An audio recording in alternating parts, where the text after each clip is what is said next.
Coming up this week on Sporting Journal Radio. And we're catfishing. We're catfishing. Those reefs pop with structure. Look at that structure. If people want to use Livescope, then have the tournament with Livescope. If people don't want to use them, go have your own tournament. Then,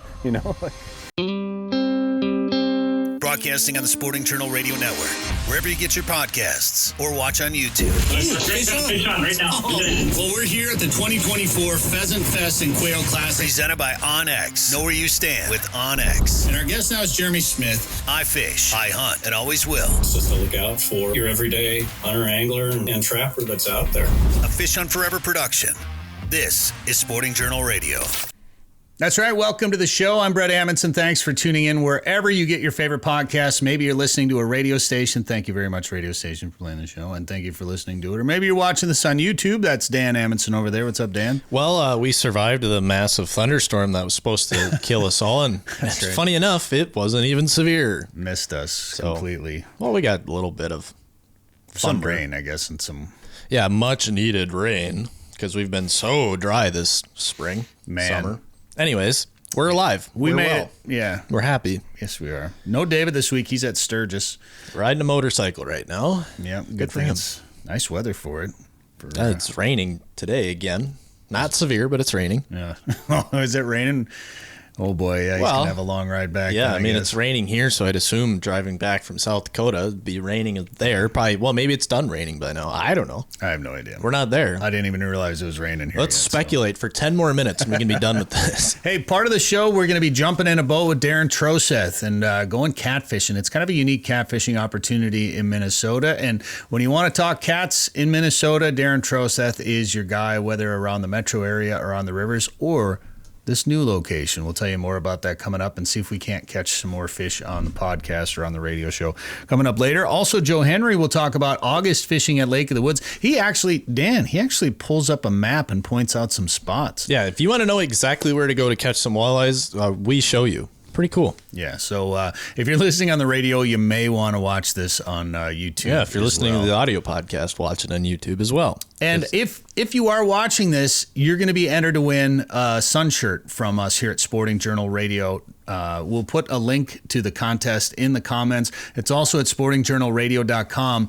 You just got to put your email in, and then you just have to watch this, and then you get an entry. And you can get a new entry every day. We're going to give away 5 of these sun shirts. They're protected. They're UPF 50 plus, so that sounds very technical. But basically, you don't want skin cancer. You want to get some sunshine, but you want to be protected when you're out there fishing. And if you're on the water a lot, wow, we started wearing the gloves, wearing the face masks, the buffs, whatever, and protecting ourselves, the ears and the back of the neck with the light, thin hoods in our sun shirts. You can check them out at sportingjournalradio.com. You can win some as well, too. We'll tell you more about that coming up in just a little bit. And our friends up at Tazen Lake Lodge, by the way, are wrapping things up for the season. If you want to book a trip for trophy lake trout and northern pike, go to tazenlake.com. And we're going to be working on some Tazen TV episodes. We filmed some stuff up there, and we'll be putting them on the Tazen Lake Lodge YouTube channel very, very soon. And Dan, who else are this week's sponsors? Invergrove Toyota, the official truck sponsor of Fish Hunt Forever, is Invergrove Toyota. When looking for your new truck, head to Invergrove Toyota. Lake of the Woods Tourism. Lake of the Woods is the walleye capital. Plan a trip for this open water season at lakeofthewoodsmn.com. OnX Hunt. See private land boundaries, recent imagery, offline maps, and Minnesota-specific hunt layers. Download the OnX Hunt app today. Tazen Lake Lodge. Catch world record lake trout and giant pike at Saskatchewan's Tazen Lake. Learn more at tazenlake.com. Devil's Lake, North Dakota. Catch it all at Devil's Lake. Prairie Sportsman, new season is wrapped up. You can watch episodes anytime at the Prairie Sportsman YouTube channel or check your TV guide for local air times, and we're back on DirecTV in the Twin Cities. Haybell Heights Campground and Resort. Fish Devil's Lake this summer. Learn more at haybellheights.com. And Guardian Eagle Resort. Come fish the Ontario waters of Guardian Eagle Resort. Fly directly from Minneapolis. Learn more at guardianeagle.com. Hey, we're going to be in the Fish Hunt Forever Fundra next week, driving up to Lake of the Woods. The the Tundra from Inver Grove Toyota. Watch for it, take a picture, post on social media for a chance to win some stuff. And if you're looking for a new truck and you don't want to spend $60,000, $70,000, $80,000, there are some really nice trucks out there. But if you're looking for something with a little bit of a lighter budget, we'll take a look at the Tacoma. They start at just $36,195. They're the number one selling midsize truck in America, selling more than the Chevy Colorado, more than the Ford Ranger. It's better than ever. They've got all new Tacomas right now for 2024, and they've got them at Inver Grove Toyota. They tow up to 6,500 pounds and will get you where you need to go for all your hunting and fishing trips. And for our listeners, get $250 off the lowest advertised price and an additional $500 for your trade-in right now. You just have to go to invergrovetoyota.com/FHF and claim your trade-in voucher today. Dan, I was looking on social media and I saw somebody post about catching a drum. I can't remember who it was, so I apologize whoever it was, but he was just jacked and he said he was obsessed with catching sheephead now. And I kind of don't blame him. You know, you're always disappointed when you're trying to catch walleye and you catch a sheephead, but they're fun. Yeah, you always think it's a big walleye. And so, you know, I think Eric Osberg was once on the show and was talking about accidental fish catches and you know how you're disappointed, but until you saw what species it was, you're having fun catching it. You know, you're like, oh, this is a big fish, this is cool, this is awesome, and then you're like, oh man. But up until that moment, you were having fun. Yeah. So if you just change your mindset, you could have fun the whole time. And catching drum is fun. They fight hard. They're an interesting fish. They're not, you know, they're not the flashiest fish, but they're kind of cool, and they fight. And you can find them. They're easy to catch. They'll eat a night crawler. They'll eat a jig. They'll eat a spinner. They'll eat just about anything you throw at them. So it's pretty fun. They don't get the respect I don't think they deserve. And your dad caught what could have been a state record. It might have been. It's on the Sporting Journal Radio Facebook page from a couple summers ago. It was a tank. I don't know if it hit 40 inches. If it didn't, it was at like 39 something. That's I don't remember. Insane. I should look Pull this. up the picture. Talk amongst yourself. Sure. But dude, imagine that. A drum or sheep's head, whatever you want to call them. Imagine one that's 40 inches. I had no idea that they even got that big. And yeah, he smashed one on one of the rivers. Well, it's probably technically the Mississippi River. Yeah, just unreal. So they're fun to catch. It's one of those fish. I feel like there's, and whether it's because they were called rough fish or whatever, I feel like they don't get enough respect in the state of Minnesota, just like catfish. And I'll tell you, the catfish, like we ate some last night, Dan, delicious. Yep. And I put some on my Snapchat. There it is, I found it. Put some on my Snapchat story, and I had so many people asking me about how they taste and if there's bones and all that. Look at the size of that. 39 and a half by 27. Doesn't even look like a drum. Like that's giant crazy. Fish. Man. Oh, Aggie's in the background. She had a good time, probably. Could you imagine her trying to jump in the water and catch that thing? Oh, she'd have fun. You know, she likes to chase fish around. Man. Mike Nakowski, it's ugly. Yeah, well, you're wrong. Yeah. Well, it wasn't a good-looking fish. But sure it is. It's a beautiful fish. Tank.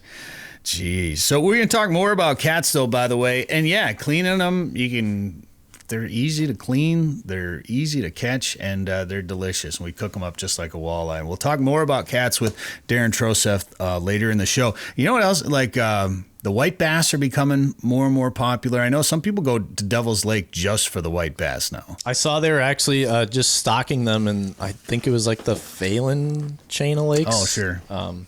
Just for that reason, they're becoming pretty popular.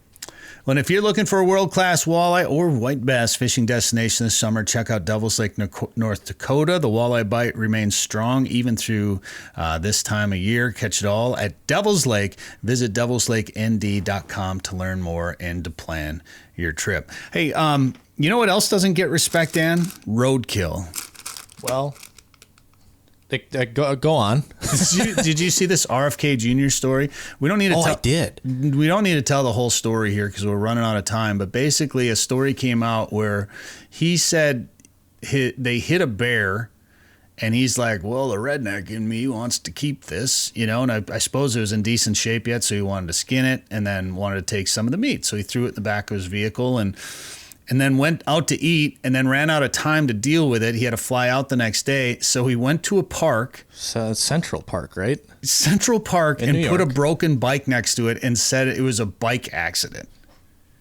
And then everybody in the world is freaking out about it. But I'll tell you what, I've hit deer and eaten the deer, you can get a sight tag for it, and if it's in good shape, there's nothing wrong with that. So don't be afraid to eat roadkill if the situation comes up and it's, fresh. Maybe don't just come across a roadkill deer. No, and if like the guts are all over the place, maybe not. But yeah, if it's in good shape, maybe even if it's only taking back straps or something, you might as well make the most of it, right? Absolutely. So we should put a poll up and find out how many comment below. Yeah, comment below if you have no problem eating the right roadkill. Legally obtained. I want to thank Brett McComas and Target Walleye for sharing some of our content from Guardian Eagle Resort. Thank you very much, man. Guardian Eagle, what a great time. We have our video out now. You can watch it on the Fish Hunt Forever YouTube channel. They are in Ontario. You can fly direct from the Anoka County Airport in Blaine and land right at their 3,200-foot concrete runway. They got 75,000 acres of private water, dock fish, walleyes right at the dock. Learn more at guardianeagle.com and watch our video at Fish Hunt Forever. The YouTube channel. All right, we've got Darren Troseth doing some catfishing. We're jumping in the boat when we come back. Now is the time to start thinking about chasing big walleyes on Devil's Lake. Get on the fish at Haybale Heights Campground and Resort. Haybale Heights makes it easy for you to make memories on legendary Devil's Lake with guided fishing and lodging packages. Or bring your own boat and rent one of their cabins on East Bay. Haybale Heights offers a private marina, fish cleaning station, and the opportunity to relax and enjoy your bucket list trip to Devil's Lake, North Dakota. To book your trip, visit haybaleheights.com. That's haybaleheights.com. All right, this is Sporting Journal Radio. I'm Bret Amundsen. Thanks for tuning in on the radio network by demand, sportingjournalradio.com, or maybe you're watching this on YouTube. And if you are, you can see that we're not in our studio once again. And once again, we're fishing here on the show, which is something we love to do. Dan Amundsen is behind the camera right back there, and we're with Darren Troseth right now. Darren, how's it going? It's going good. We got a beautiful day out here. Got a little cool down, which is nice after that hot weather we had, but catching some fish, having a good time. Yeah, this is fun. We're filming an episode of Prairie Sportsman right now, and we're on the Sauk River chain. Correct, yes. And we're catfishing. We're catfishing, and the Sauk River chain, for anyone who doesn't know, is near Richmond, and the next closest city would be St. Cloud. So. And we're going out here for channel cats. This is an area that has been known for its catfishing for a number of years now. Yeah, so they put these catfish in here, I want to say in the 80s, and they did that just to kind of control the bullhead population, and it went better than they expected, and the whole lake the whole chain is full of them. So it's a good opportunity, especially if you want to catch numbers of fish, and maybe you want to eat a catfish. It's just a good place to come to and easy to catch, and a good opportunity. Well, we'll talk about eating them here in a little bit too, but obviously you do a lot of guiding on the rivers around the metro, but you're going to start guiding up here too? I did. I kind of opened up, so I recently just went to full-time guiding, and I thought, Congratulations, maybe yeah, thank you. I would just do maybe one day a week up here, because it's a 90-mile drive for me, but I also think, especially some of the people I've taken out, they would really have a blast doing this, just casting bobbers around and setting the hook on some fish and catching some nice catfish. So probably once a week I'll be doing this through the summer and offering that. It's kind of a unique opportunity to catch fish. I don't really think of cats as a lake species, and obviously in southern Minnesota there are a number of lakes. They're usually connected to some sort of river system, and and we are here. We're in a chain of lakes, but it's just the way we're doing this. I just don't think when I think of catfishing, Darren, I don't think of what we're doing right now. And I think that's why it's a unique opportunity. Like, in general, I think Minnesota has great fishing no matter where you go. But there's pockets within the state where there's different opportunities. Like, you can't do that anywhere else. And I kind of feel like that about this spot, You can go out and catch catfish many different ways. And this is one way to do it. And you can pick different species throughout the state and find pockets like that. And I just feel this is that spot, So let's talk a little bit about what we're doing, because I can promise you will never guess what we're using for bait right now. But let's start. So we got spinning rods, catfish spinning rods that you like to use? Yeah, I'm just using just a ugly stick that I got at Fleet Farm, 6.5 foot, 7 foot ugly stick, medium action. Two-piece? Yeah, two-piece, 20 to 30 pound braid, and a 5 to 7/0 circle hook. Real simple setup. Yeah, yep. And then for the bait, like you mentioned, is raw shrimp right from the freezer section. Shrimp. You know, when you told me that we were going to come out here and do this and we were going to bobber fish with shrimp, I didn't know, like, I was like, there's no way he's talking about like tail on, tail off, deveined shrimp that you get, in the freezer section at the grocery store. And that's, it's kind of what you're talking about, but you're talking about raw shrimp for this. Literally from the grocery store. I got that at Hy-Vee yesterday for $3.99. So on the back, you can see there's an angel hair with shrimp, tomatoes, and feta recipe. They don't tell you how to put them on a circle hook, though. They need to add that to the back. Yeah, they should add that on here. How to fish for fish. That is hilarious. What made you want to start using raw shrimp? I have used it in the past. On my YouTube channel, there's a video I did probably, I don't know, 15 years ago. A friend and I went out and he brought a little tub of shrimp and we actually did, oh my gosh. Sorry about that. It's all right. So we went out and we did pretty well on the shrimp, and from then I've used it kind of sporadically on the river, and so I knew it worked well, but I did come across some YouTube videos of guys doing this up here. I was like, that's really interesting. So it wasn't like I just said, I'm going to come up here and try this. I saw there were some rumblings of people doing it and seeing some videos, and so I came up here and tried it myself, and I was like, wow, this is a lot of fun, you know, so that's kind of where that evolved. Well, all of a sudden your grocery store is now the bait and tackle shop. Yeah, right. You can go in there and see circle hooks on the wall next to frozen salmon and shrimp, and then we're just using bobbers. So like this is literally the first way I ever fished in my entire life, fishing with a crawler on a hook for sunnies. And there's something about it, like I think that's a lot for everybody, you know. And you kind of go back to your childhood watching bobbers, and it's just, to me, it's a lot of fun. I just really enjoy it. Watching that bobber just gone. There's a few things in fishing that are more satisfying than everything else, and one I think is the sound of the drag, right? The thump of a walleye, and watching the bobber go down. It never gets old. I would say that's top of the list for me, is watching that bobber go down. Like, no matter what the species is, and even just going back to bluegill or crappie fishing, I enjoy it. It just never gets old. Tug is the drug, right? Yeah, exactly. So let's talk about how these catfish react to this bait. So what we're doing is literally just casting, trying to cast kind of along the weed edge out here, and you're just leaving it out there for 15 seconds or so. Yeah, I would say no more than a minute. For whatever reason, they're reacting to the splash of that bobber, maybe the sight of that bright white shrimp coming through the water column. And when I can, I try to get away with even using weight. I think the slow fall of that shrimp helps as well. But there'll be times where I don't get a bite. I reel in, I cast to the exact same spot, and then I get bit as soon as it hits the water. So there's definitely something with the splash of that bait hitting the water that they're triggering to. When we've seen a lot of catfish surfacing out here, so do you think there's some sort of forage up near the surface that makes a little commotion that attracts them, and this is maybe... It's very well as possible. Yeah, maybe. So, I don't know what the main forage is out here for bait fish, but maybe, tiny panfish or something. Or I know that the fish on the Red River they'll feed on these live goldeyes the kind of the same way. So maybe there is some sort of bait fish in here they're chasing. But yeah, again, just the splash of that bobber is triggering them.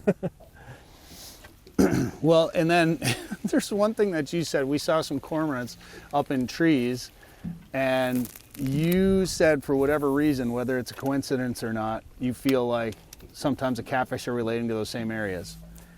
Yes, and a friend of mine came up here before me one time, and he kind of cued me in on that. He's like, we were catching fish all around the pelicans and cormorants, so that's kind of where I first started looking. And sure enough, he was spot on, like that's where I started seeing. And then as I've been coming up here more and more, I've noticed it, like they're around the pelicans and cormorants. And so I don't know if they're eating off of fish that they're dropping in the water, or maybe they're defecating in the water. I don't know. Maybe they're eating that. I don't know.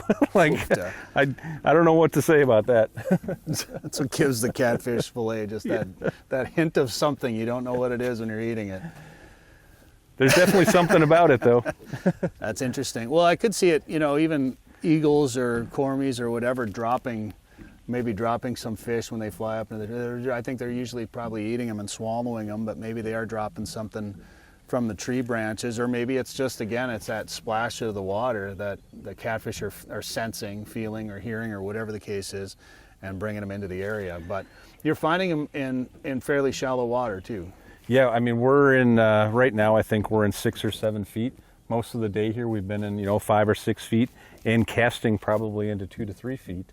And they're up there in the shallows just cruising around. So, but we're also seeing fish surface behind us as well. So I just think, honestly, there's just so many fish out here that you can find different patterns and be successful different ways, fishing deep, fishing shallow.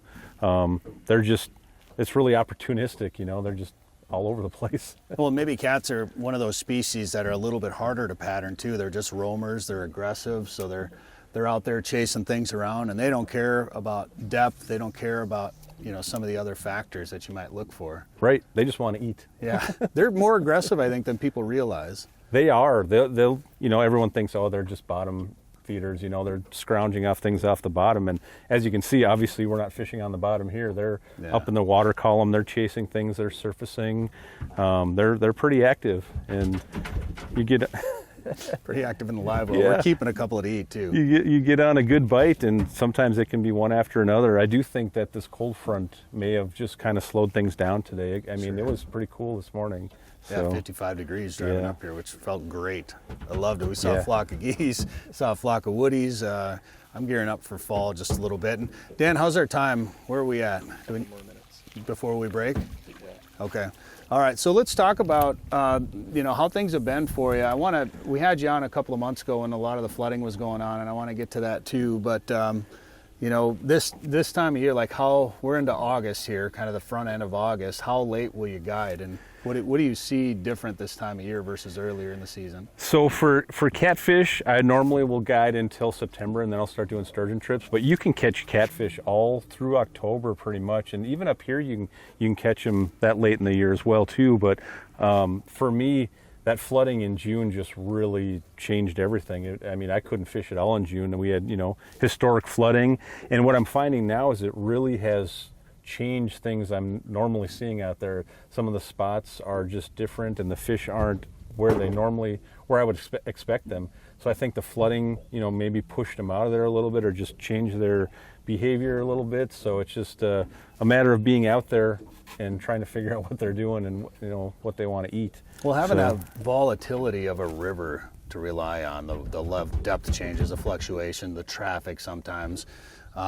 Having this opportunity to start taking people, because you're going to start guiding up here, so having this opportunity up here has got to be nice. It's a good subsidy for sure. Like, it's consistent, like I can count on it, that we can come out and catch some fish, and some days it's phenomenal, some days it's not as good, but you're always catching fish. That's the good thing, like even the slow days are good. So that's it's nice to have that as an option for people if I need to cancel. And you might be doing a lot of catch and release, and obviously when you're catching flatheads, you're generally releasing those all the time.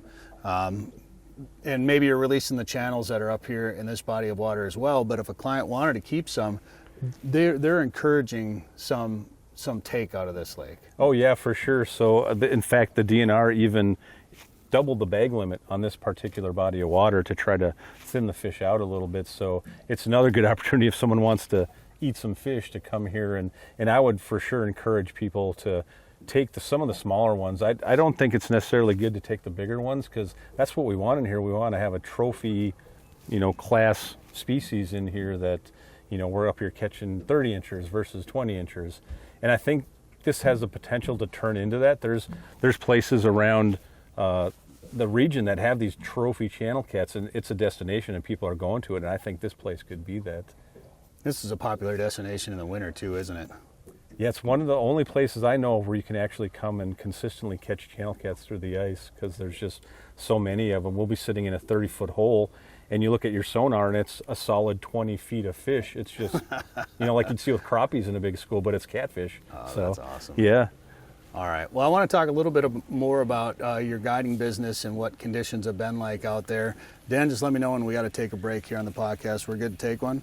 All right. We'll have more with Darren Troseth from the boat Fishing for Cats here on Sporting Journal Radio. Hunting season will be here before you know it, and it's time to get ready for your next adventure with the OnX Hunt app. Whether you're traveling in search of roosters, elk, waterfowl, or looking to score on a whitetail close to home, OnX Hunt can help you be more successful this season.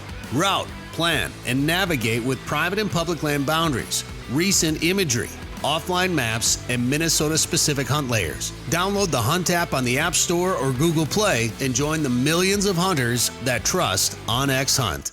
All right, we're back here on Sporting Journal Radio. It's Brett Amundsen in the boat with Darren Troseth right now, and we are fishing for cats. We're filming an episode of Prairie Sportsman.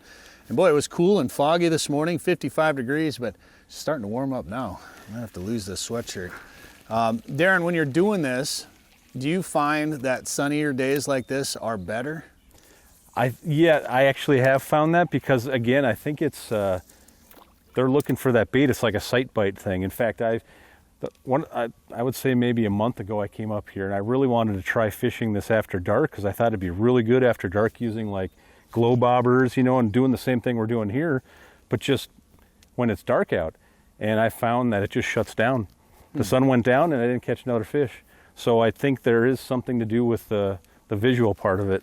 How would you explain that? Because when you're, fishing for flatties or whatever and you're on the river, a lot of times you are fishing at night and you're catching channels in the dark there, right? We are, and I think the difference there is we're mostly anchor fishing and bottom fishing, and I think those fish are keying on their scent more than their sight. Okay. So I think if I was to do it again up here, I'd probably anchor and just throw a line and let it sit on the bottom maybe, or go to a little deeper water perhaps. I just found that what we're doing here didn't work, so I'd probably have to try something different. So the name of your guide business, Three Rivers Fishing Adventures. Yes. Three Rivers Adventures. Yep. So you normally are you gonna have to do Three Rivers in a river chain. Yeah, I think so. Gonna have to change my name up a little bit.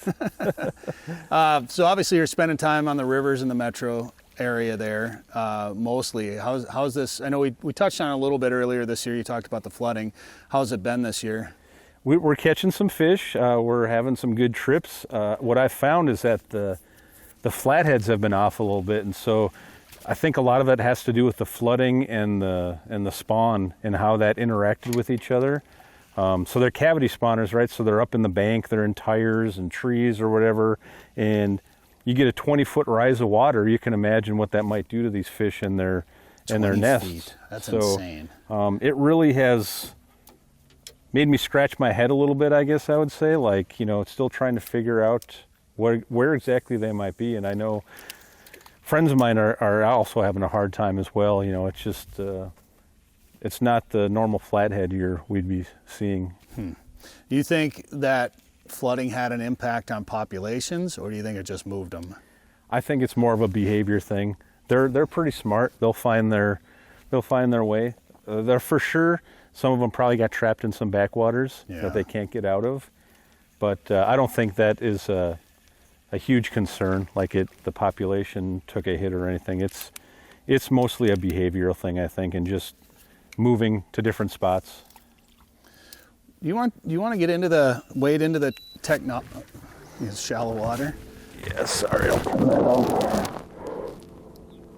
Well, it's funny. I was just going to ask you about electronics, so that's actually kind of a perfect time for the electronics to start making noises right there, because and we've talked about how basic this fishing is. You're just using the trolling motor because you like to keep moving as you do this, right? You're kind of searching. And I think you could probably sit in one spot and kind of fan cast an area, and then move a little bit more, and then fan cast that area. I kind of enjoy this because you get to see different parts of the lake and try different things.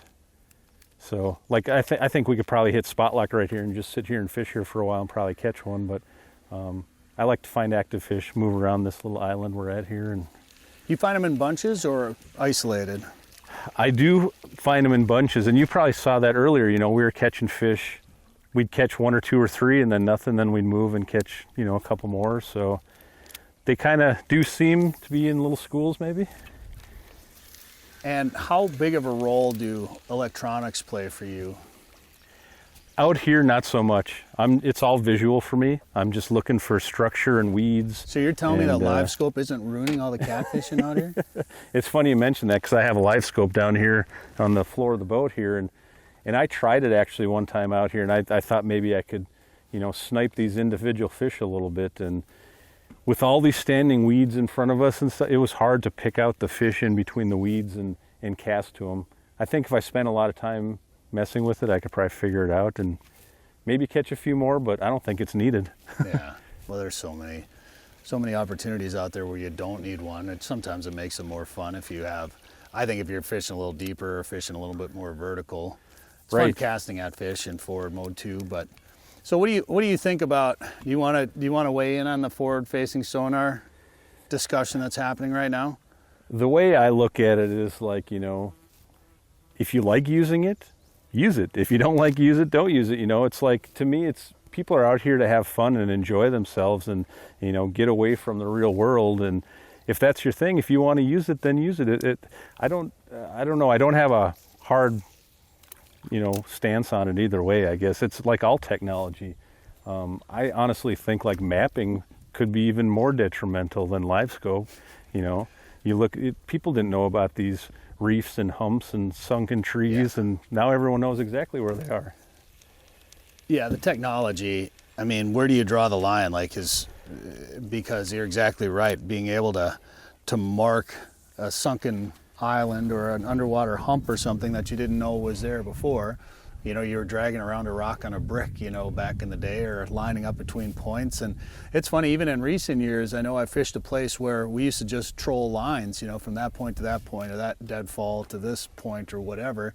And now that I can map with my Garmin, I'm like, oh, now I see why that line always works so well, because we're going over, this hump right here, or this break right here. And now then you can drop the Livescope and actually see what those fish are doing. I mean, it's allowing you to learn so much more about fish behavior and how they relate to different structure, how they may relate to different bait pods, things like that.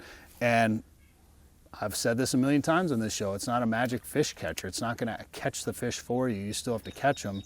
And I've definitely seen a lot of fish on Livescope that I didn't catch. That's helped me find fish. But I think where a lot of the discussion comes in now is tournament anglers or guides. Do you feel as a guide, and obviously you're guiding catfish, maybe not using the technology as much as maybe a crappie guide or a walleye guide or even the bass guys out there. Do you feel like in the guiding world, it's maybe there's an issue there at all, or they're putting more fish, if they're keeping fish, if it's catch and release, it's kind of a moot point to some extent. I mean, there might be some hook mortality, but if it's catch and release, it's not such a big deal. But if you're keeping, and maybe these guides that are going out twice a day and keeping limits of crappies, do you see that being a technology issue or a guiding, a guide issue? I think it's probably both. Where I see it from a guide issue is like if there's 1 to 5 guides using it, and they're consistently putting more numbers of fish in the boat than the other guides, that business is probably going to sway that way because they're just so successful. And when people go out, obviously they want to have a good time, but they also want to catch fish too. So I feel like guides might feel like they're forced to buy it and learn it because everyone else is doing it and they're being successful with it. So I guess that's dog-eat-dog world, so to speak. So keeping up with the competition. Right. Yeah. I guess that's the way that happens. But also, guides out there should be like respecting the body of waters they're fishing, because that's where they're making their living. If they're taking fish out constantly and putting a hit on that population, that's not a good thing. Whether they're using Livescope or not, that's more of an ethical type thing than electronics. So I think it's having an effect. I just don't know if it's as drastic as everyone's making it. Well, that might affect that guide's business at the end of the day too, if he's relying on that fishery for his business. For sure. You got to keep that fishery healthy. I mean, it's a tool. Like as technology evolves, guides are picking up the stuff because it makes their job easier. You know, whether it be a trolling motor with mapping or spot lock or a 300 horsepower motor. They're all tools. It's just tools for your job. So. What do you think about guides do you think there should be a limit on like the number of guide trips a guide can take in a day? That's an interesting one. I guess, I think you're going to be the success rate's probably going to be the same unless you're on a really good bite, which does happen. If you're on a fishery where you can go out and just, I know they do that on Lake of the Woods a lot. The charters go back and forth, and I don't know if they do 2-3 trips a day. I really don't know that, but if you get on a good bite, you're bringing in a lot of fish, and so the DNR has to figure that into, the bag limits and everything. I think that's a tough one. Like, it's hard to tell someone you can't do your job. I know. You're limited to hours, so. I'm not really for any more regulation from the government, I'll be honest about that, but at the same time, it's like in a somewhat comparable world on the goose side of things, in recent years, I've spent a lot of time at different historical staging areas for Canada geese, whether it's, Horicon or even Lac Parle or the guys down in Rochester. They're just not what they used to be. And obviously there's been some power plant changes or habitat changes and things like that, but those areas have been just absolutely pounded by freelancers and guides. And then you talk about Rochester, and for a number of years there, they'd have pits all around the refuge, and they'd run 10 guys in there, smack their limit of geese, and then boom, kick them out, put another 10 guys in there. Later in the season when birds are flying all day, or they do a morning flight and then an afternoon flight, and all these, they're taking 10 guys that are each shooting, they're doing 20 limits of birds every day, and now you don't see geese around those areas as much. So is that from the pressure? Is that from other changes? It's hard to say, but if guides are going out and taking a group of clients in the morning, catching a limit of fish, and then going out in the afternoon and catching a limit of fish, what is that doing? Is it having an impact? And I don't know the answer to that. I think logically you'd have to think it probably does. Like, how big of an impact, I guess, is what it, is it actually to the point where it's affecting, the population of the fish? Right. There's definitely an impact there. Catch that turtle there, Darren. Let's see. All right. I don't want to catch the turtle. I wanted you to answer more of that, but for our radio listeners, we got to go to the podcast. If you're watching the podcast, we'll have more with Darren here in just a second. But if you're on the radio network, thanks for listening. Thanks for tuning in. Go watch or listen to the rest of this wherever you get your favorite podcasts or on YouTube. Thank you for tuning in. Hunting season will be here before you know it, and it's time to get ready for your next adventure with the OnX Hunt app. Whether you're traveling in search of roosters, elk, waterfowl, or looking to score on a whitetail close to home, OnX Hunt can help you be more successful this season.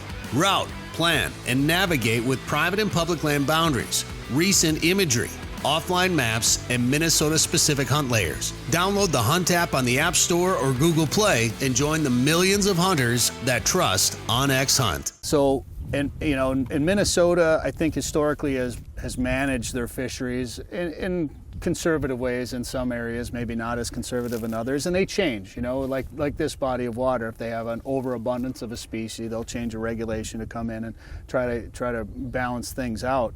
So I don't know if it's having an impact, but if you were gonna make changes based on, forward-facing sonar is changing everything, and try to justify, like, how do you justify that it's because of Livescope that something is happening, and how do you even quantify that, say numbers are down or anything? If it's just anecdotal, I'm not catching as many fish as I used to.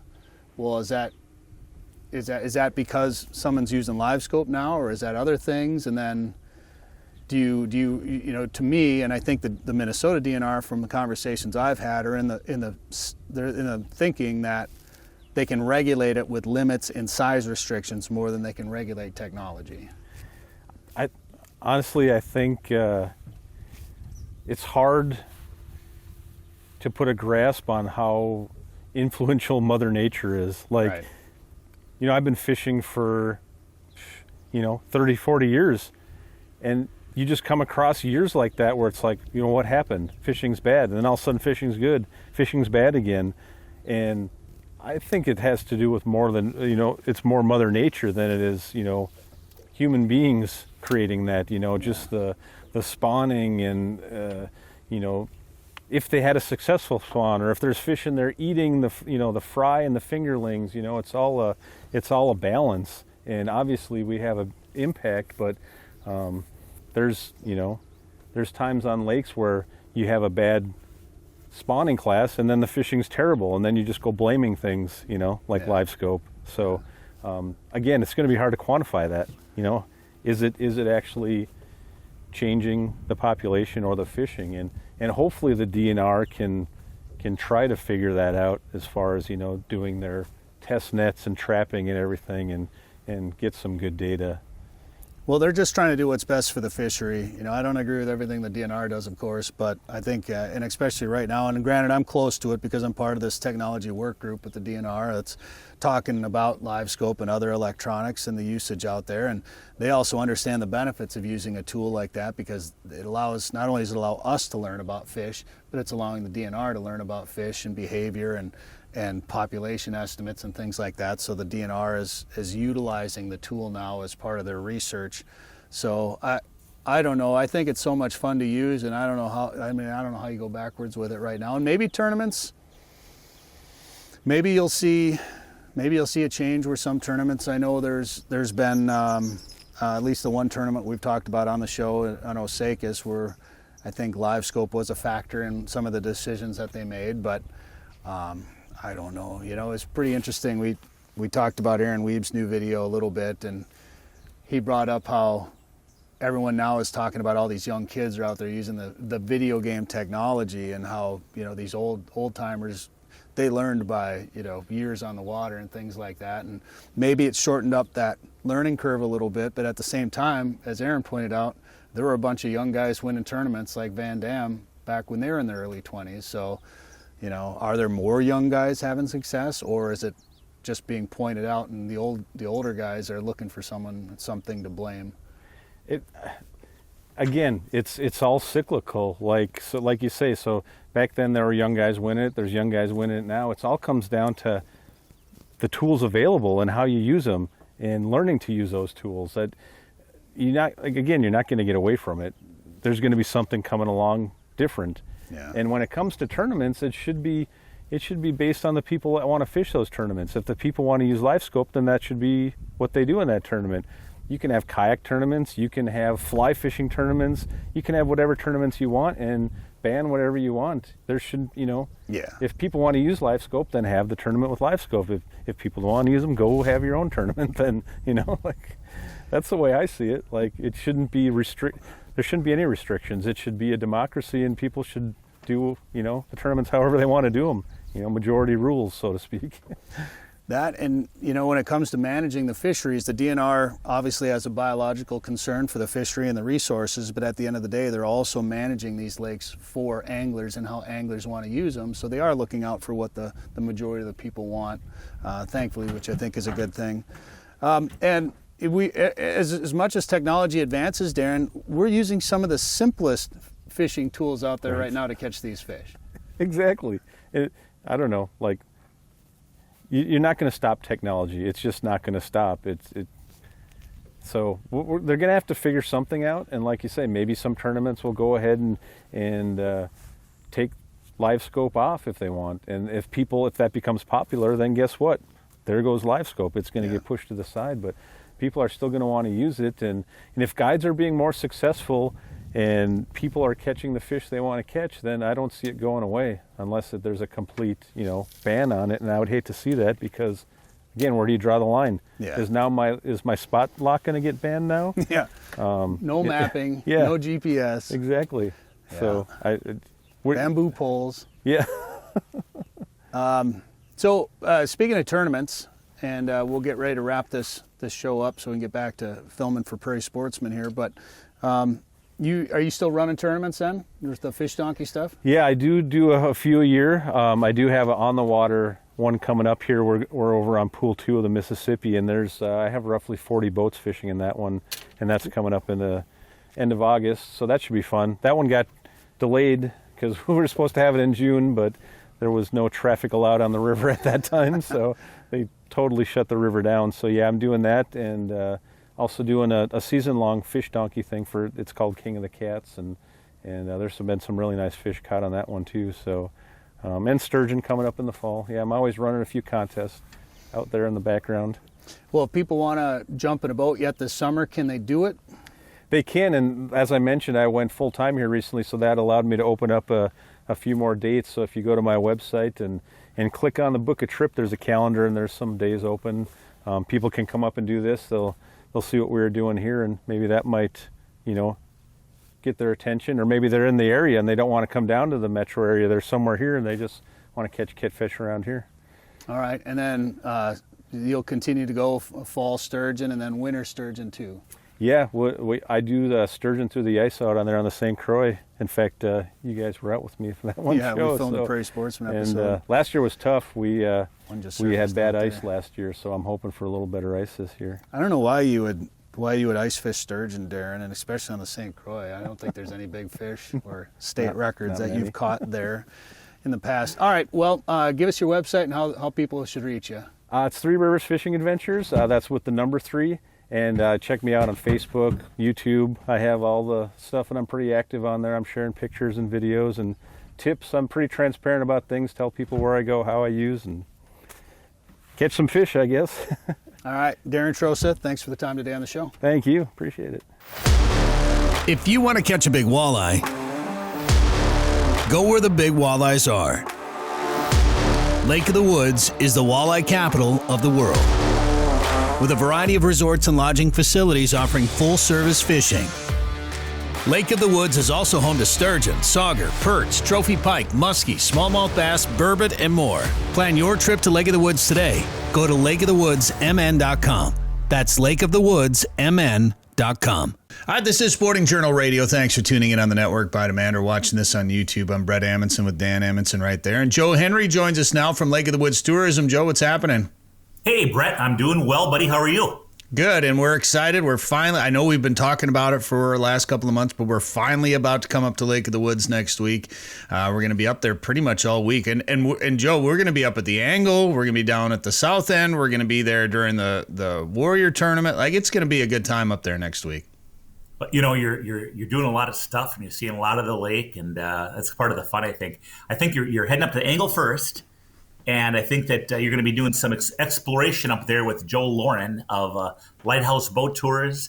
And then I believe you're going to come down to the south end of the lake and jump on a charter boat for a while and get some footage and do some different things that way. I know that you're going to check out the David A. Anderson Warrior Boat Memorial Walleye Tournament, which they've been coming up to Lake of the Woods now for many, many years with that tournament. I think it's the 9th annual, if I'm not mistaken. And they get about 100. Last year they had 144 boats. So if it's not the largest, it's one of the largest walleye tournaments in the state of Minnesota. And so really a neat deal, kind of a family affair, that culture of warrior boats that of course are based out of Melrose, Minnesota. And we sure appreciate those guys and gals coming up. That's for sure. I'm excited. I'm just excited to come up and fish Lake of the Woods. All that stuff sounds great too, Joe. But of course, I'm just excited to get up there and fish a little bit. And it's one of those things, I feel like growing up when it came to August, I was like, gosh, I don't want to go walleye. Walleye fishing is going to be tough. It's going to be hot out there. And then I went up to Lake of the Woods a couple of times in August and did really well. So I'm looking forward to going up there and catching some fish. And I've seen some people have been up there recently catching some really nice walleyes up there, Joe. Oh, fishing has just been great. Dog days on Lake of the Woods. In fact, a lot of people plan their vacation, in July and August and September up at Lake of the Woods because, it just shines up there. Here's the difference. There's a lot of really, really good walleye lakes in Minnesota and the Midwest. But, this time of year, an average inland lake, they're loaded with weeds. The water temps are up. Those walleyes are hard to get to. And then on top of it, the perch and sunfish and minnows, everything is that perfect eating size for walleye. So you're competing with millions and millions and millions and millions of little possible meals for walleye. Why in the heck would they grab your bait? A lot tougher to catch them. On Lake of the Woods, you know what? It's a different kind of body of water. We got that stained water, so the fish bite during the day. We have literally, they estimate, over 10 million walleyes on our body of water, plus we have saugers. That helps a lot. And then, of course, our lake, we don't have, because of the stained water and the way the system is, we don't have the big weed beds and stuff so much. It's more of the big open water. We got mud and sand and rock, but it's all open water, so it's easy to fish that way. And it lends itself to a recipe for success when it comes to the dog days of August, certainly, and leading into September. this time of year, people talk about going out and fishing the mud and fishing the big basin and everything like that. But there is some structure and some shorelines that shouldn't be overlooked up there. Oh, man, yeah. Well, and I'll tell you, so there are a ton of walleyes right now over the mud. I mean, the charter boats are making a living on those big mud flats right now in huge schools of walleye. You know, you look at your graph when you get out on those fish, and it's like, wow, are those really fish, you know? So they're there. Now, with that being said, we do have some reefs on Lake of the Woods. And, you know, when you have a reef popping out of miles and miles of mud, that's a magnet for walleyes and saugers and other fish, too. So, you know, give you some ideas. You know, if you go up out of the Rainy River, going up that way, you got 9 and 29 footer, a couple little rock piles on your way up north along the eastern border of Canada.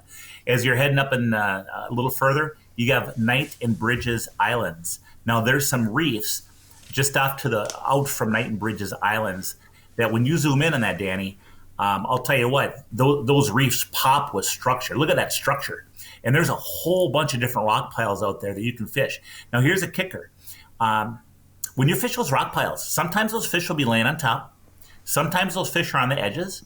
And then oftentimes, one of the best places to catch those darn fish is on the edges where it goes from a rock to a mud transition. And that would be in that 32 to 34 feet of water. That can be extremely, extremely good, that transition area.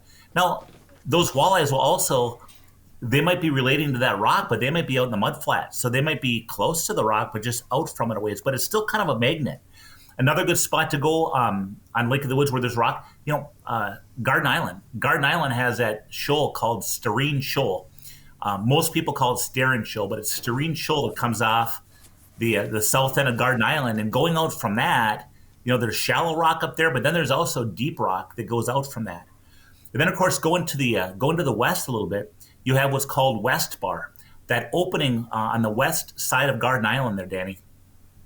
When you go up there, just to the west there's some rock in there, and that's called West Bar. Sliding over a little further, you got Stony Point. That's an area along the northwest side of Lake of the Woods. And then coming down that west shoreline, you have Archie's Reef, which is kind of out in the middle of that open water. Great big reef that's pretty well known. I think some people call that 16 Mile as well.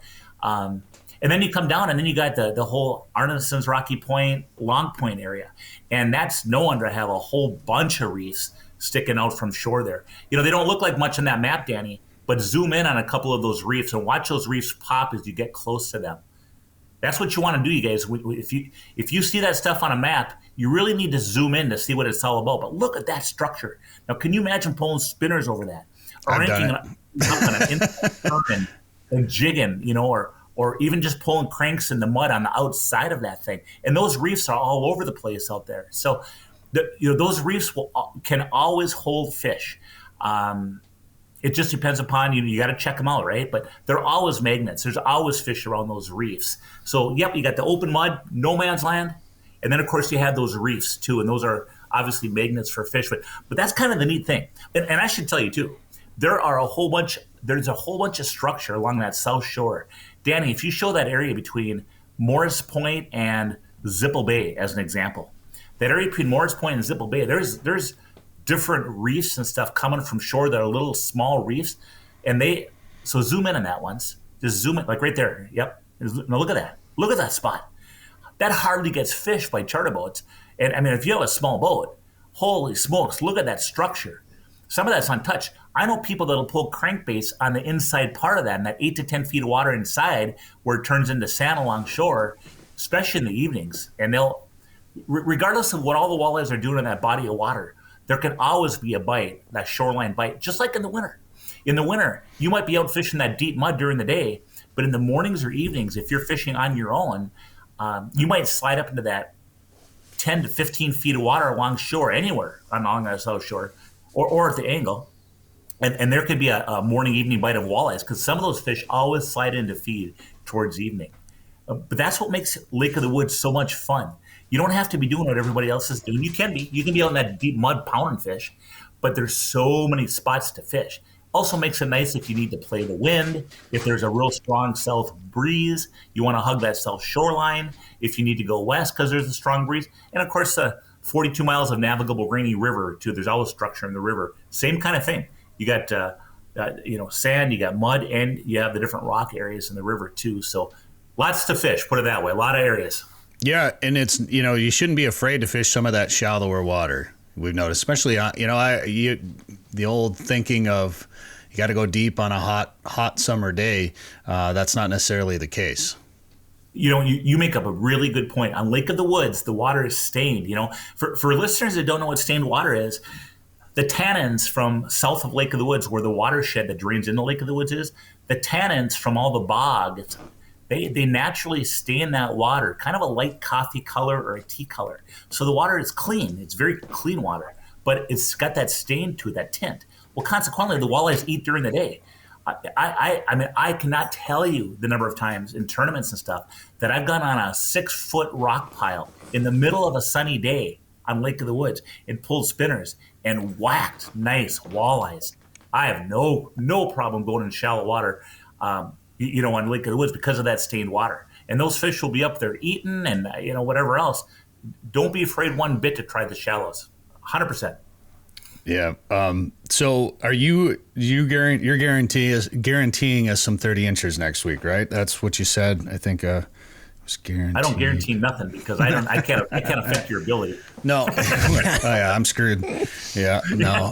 The last 30 inch I caught was at Lake of the Woods. Obviously it's what you always say. If you want to catch a big walleye, go where the big walleyes are. And there's big fish to be caught. And there's never a guarantee, of course, but I've seen some really nice fish caught in August at Lake of the Woods. Well, I'll tell you this much. When you think about some of the more premier walleye waters in the United States, and you think about when you look at the average bags coming in from big walleye tournaments, and you take a look at those size of the fish compared to what Lake of the Woods is at. Lake of the Woods, I think I don't want to say they're the top because I might miss a body of water, but they are definitely towards the top of an average of about a 10-pound fish for those tournaments, especially now that people are sharpshooting them with Livescope and picking out the fish. Now imagine a 10-pound average for the fish. That's there's a lot of big fish in Lake of the Woods. And I'll say this, we have that slot limit on Lake of the Woods. Our limit of walleyes and saugers on Lake of the Woods, it's a combined limit of 6 fish. Up to 4 of those fish can be walleyes. There's a slot limit on walleyes. 19.5 inches to 28 inches must be released. You keep your eaters under 19.5 inches, which are the best eaters anyway. And then you let everything 19.5 to 28 go. And if you want to keep one over 28, you can keep 1 fish per day. Now, by letting those 25s and 26s and 27s go, think of the chance those fish have to become trophies versus throwing them in a cooler. I think that slot limit is great, and I'm looking forward to it, Joe. We'll be up there. We'll see you sometime next week up there. And if people want to plan a trip maybe for the summer, maybe they're thinking about fall fishing up there or even an ice fishing trip, it's never too early to start thinking about that. What should they do to get more information? Check out our new website, and that is lakeofthewoodsmn.com. Sporting Journal Radio is a division of Macaba LLC. If you've got a question, comment, or story idea for us, send us an email. Go to sportingjournalradio.com. While you're there, you can learn how to advertise on the show and visit our store for hats, hoodies, coffee mugs, and more. Go to sportingjournalradio.com.